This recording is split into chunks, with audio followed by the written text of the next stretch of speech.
You'll know first. This is WVTM 13 weather.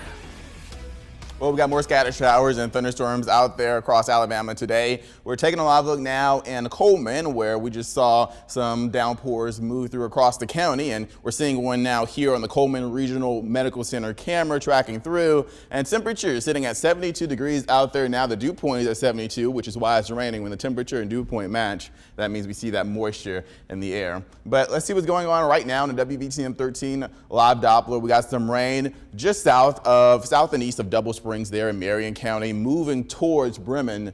A lot of rain just east of Coleman, south of Coleman. That's that downpour that we just saw on the sky camera crossing I-65. And then we have another downpour just south and east of Jasper, making its way along I-22. So if you're out there in the roadways, make sure you take it nice and slow. This is near exit 65, Cordova, Dovertown Church, River Road, all seeing some heavy downpours and some lightning strikes out there too. Making our way farther south, where we got some showers moving in southern Jefferson County, getting ready to cross into Oak Grove, south of I-20 as well. Pell City just got out of a pretty strong downpour, moving over Colony now. Taking a closer look there.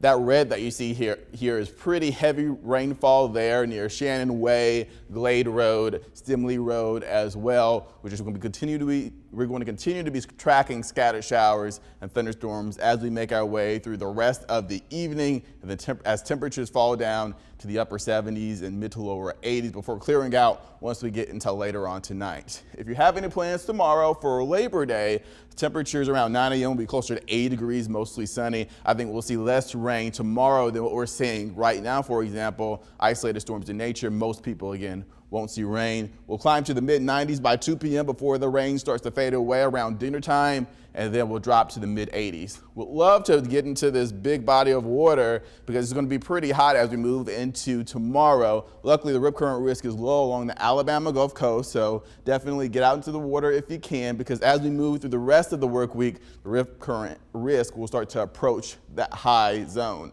Moving into 4 p.m. on Monday afternoon, temperatures are going to climb, so like I said, warm, but this area of high pressure system to the north is going to bring some drier air along the Appalachian Mountains through South Carolina, North Georgia, and then into Alabama. That's going to spark some rain chances, creating a wedge front, and that's going to drop temperatures down into the mid to upper 60s as we move into early Thursday morning. And get this, by the time we get into Thursday afternoon and evening, temperature highs in the upper 70s and lower 80s. We haven't seen something like that in well over a month, but it is going to increase rain chances as a result. In fact, the rain chances and plenty of cloud cover is what's going to keep those temperatures low. A 50% chance Wednesday, a 60% chance of rain Thursday. You'll definitely need the rain jacket and umbrella both days. A system will clear us out as we head into Friday and towards the weekend. We're tracking an area of tropical development out in the Gulf of Mexico.